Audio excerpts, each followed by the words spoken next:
सांगली जिल्ह्यातील आटपाडी तहसील कार्यालयावर महाराष्ट्र नवनिर्माण सेनेनं थेट हल्लाबोल केलाय.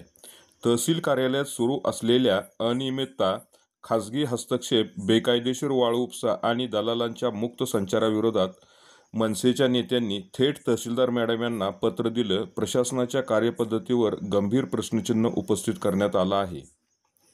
मनसे कृषी सेल जिल्हा उपाध्यक्ष प्रकाश गायकवाड यांच्या नेतृत्वाखाली एक प्रतिनिधी मंडळ तहसीलदार कार्यालयात दाखल झालं. त्यांनी तहसील कार्यालयातील खालील गंभीर बाबीवर आवाज उठवला.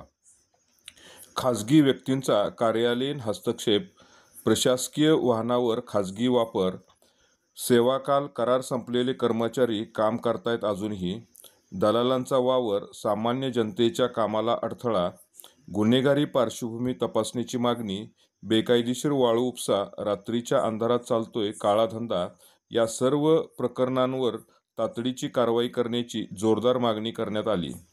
यावेळी उपस्थित होते मनसेचे शेतकरी सेलचे अमित दबडे, योगेश डिगोळे, रघुनाथ कांबळे, अप्पासो गायकवाड यांच्यासह अनेक ग्रामस्थ व शेतकरी. सर्वांनी तहसील प्रशासनाच्या विरोधात रोष व्यक्त केला.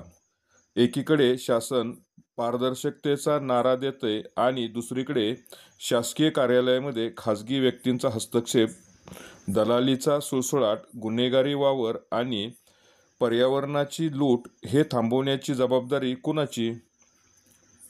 मनसेच्या या आंदोलनाची दखल प्रशासन घेणार का, की पुन्हा ही मागणी फक्त कागदावरच राहणार? सवाल एकच, आटपाडी तहसील कार्यालयात शिस्त लागणार कधी? मनसेने घेतलेली भूमिका केवळ प्रशासनाला झापणारी नसून सामान्य जनतेसाठी आवाज ठरणारी आहे. आता तहसील कार्यालयात खरोखरच शुद्धीकरण होणार का?